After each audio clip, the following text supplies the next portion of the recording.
How does a nation of 30Iraq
and smaller Kurdish populations lived within the borders of Syria. The dream of a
their mother tongue.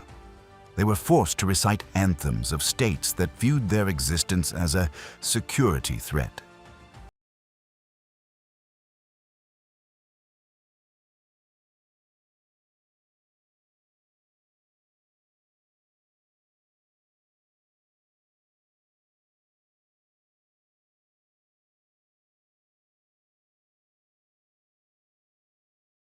The economic miracle was leaving the mountains behind.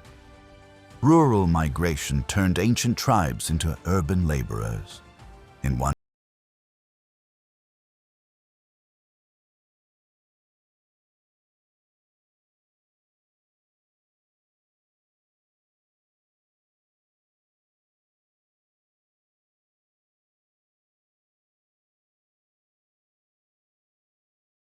It wasn't just a leader, it was a warrior culture, the Peshmerga, those who faced death. They didn't speak the language of the elite.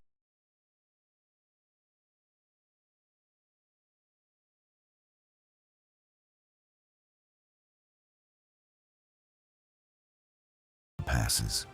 In the 1990s, it was illegal satellite dishes hidden on rooftops.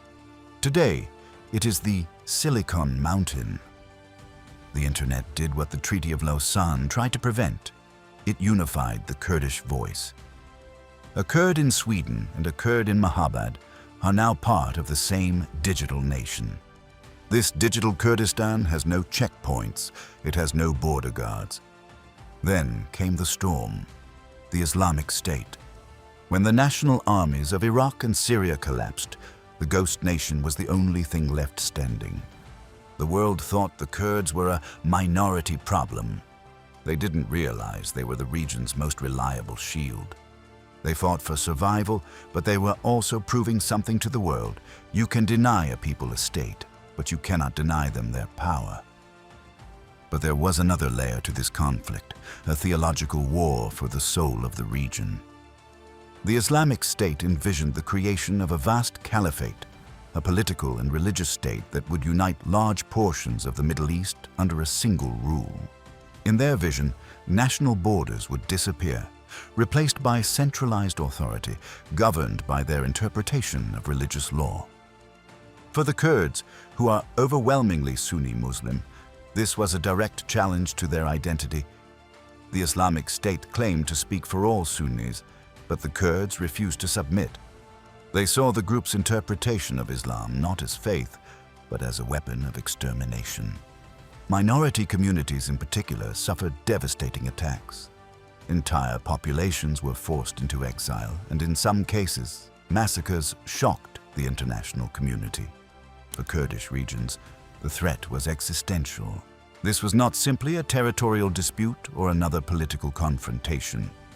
For many Kurdish communities, the arrival of the Islamic State meant the possibility of complete destruction. Suddenly, the Kurds were not just a stateless people struggling for recognition. They were a population fighting for survival. Across northern Iraq and parts of Syria, Kurdish militias began organizing defensive lines. Fighters, many of whom had little formal military training, prepared to defend towns, villages, and mountain passes against one of the most aggressive militant forces the region had ever seen. At first, the balance of power seemed dangerously uneven. The Islamic State possessed captured military equipment, heavy weapons, and thousands of fighters.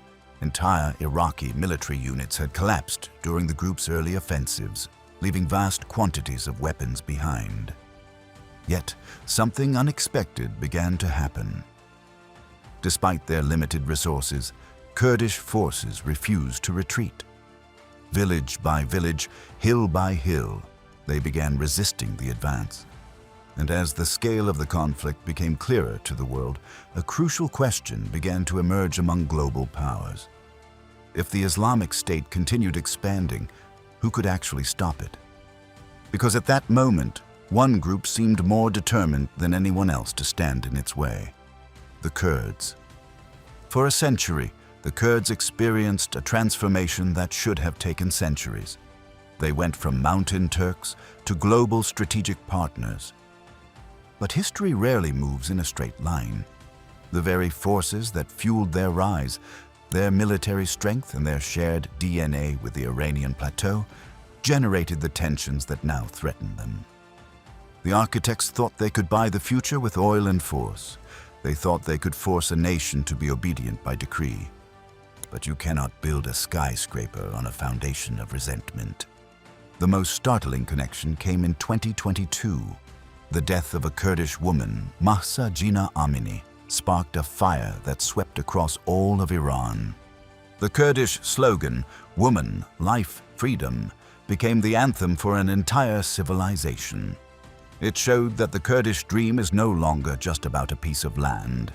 It is about the dignity of the human soul. An ancient country now faces a choice: what to preserve, what to change, and who decides. By the mid-2020s, Kurdistan still shows the world its modern face. But beneath the surface, the weight of 100 years of betrayal is shifting the ground. Because by the end of this decade, the nation stands on the threshold of a new reality. Was the fall of the old borders inevitable? At what point does a nation become too powerful to be ignored, but too dangerous to be recognized? If you want to understand the forces that shape our world beyond the battlefield, subscribe to History Beyond Battle and tell us, at what point did the ghost nation pass the point of no return?